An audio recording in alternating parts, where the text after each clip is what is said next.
Hello students, welcome back to the channel. Students, AP EAP set అంటే AP ఎంసెట్కి సంబంధించి కౌన్సిలింగ్కి సంబంధించినటువంటి registrations అనేది నిన్నటి నుంచి స్టార్ట్ అయితే అయిందనమాట. సో రిజిస్ట్రేషన్ చేసుకోవడానికి మనకు జూలై 7వ తేదీ వరకు టైం అయితే ఇస్తున్నారు ఈ యొక్క కౌన్సిలింగ్కి సంబంధించి. సో ఈ కౌన్సిలింగ్కి సంబంధించి రిజిస్ట్రేషన్ చేసుకునేటప్పుడు మీరైతే కౌన్సిలింగ్ ఫీ లేదంటే ప్రాసెసింగ్ ఫీ అయితే పే చేయాల్సి ఉంటుంది. So OC and BC category వాళ్ళకు 1200 రూపీస్ అయితే ఉందన్నమాట. రిమైనింగ్ కేటగిరీ అంటే లైక్ ఎస్సీ ఎస్టీ కేటగిరీ వాళ్ళకేమో 600 రూపీస్ అయితే ఉంది. ఓకే, ఎస్సీ ఎస్టీ కేటగిరీ వాళ్ళకు 600 ఉంది.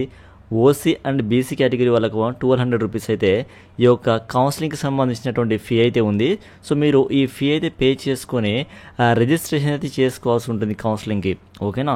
సో ఈ కౌన్సిలింగ్కి సంబంధించినటువంటి రిజిస్ట్రేషన్ అనేది అఫీషియల్ వెబ్సైట్ ద్వారా అయితే చేసుకోవాల్సి ఉంటుంది. ఒకసారి మీరు అఫీషియల్ వెబ్సైట్ విజిట్ చేసుకొని మీకు రిక్వైర్డ్ డాక్యుమెంట్స్ అయితే కావాల్సి ఉంటుందన్నమాట. అక్కడ మీకు ఏమేమి డాక్యుమెంట్స్ అడుగుతుందో ఆ డాక్యుమెంట్స్ సంబంధించినటువంటి డీటెయిల్స్ మొత్తం కూడా అక్కడ మీరు ఇవ్వండి, అప్లోడ్ చేయమని అడిగితే అప్లోడ్ కూడా చేయండి. ఓకేనా.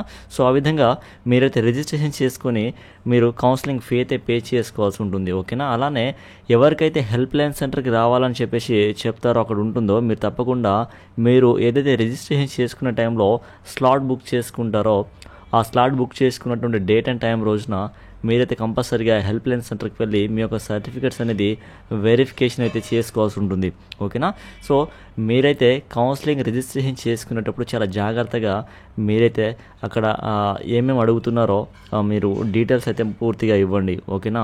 సో మీరు ఎవరైతే హెల్ప్ లైన్ సెంటర్కి వెళ్తున్నారో తప్పకుండా మీరు మీ యొక్క ఎడ్యుకేషన్కి సంబంధించినటువంటి అన్ని డాక్యుమెంట్స్ అయితే తీసుకొని వెళ్ళండి. నేను కుదిరితే నెక్స్ట్ వీడియోలో ఏమేమి డాక్యుమెంట్స్ కావాలి కౌన్సిలింగ్ టైంలో అనేది నేను ఒక వీడియో అయితే చేసే ప్రయత్నం అయితే చేస్తాను. ఓకేనా. సో దీనికి సంబంధించి మీకు ఏమైనా డౌట్స్ ఉంటే కామెంట్లో మెన్షన్ చేయండి స్టూడెంట్స్, నేను మీకు రిప్లై ఇచ్చే ప్రయత్నం అయితే చేస్తాను. ఓకేనా.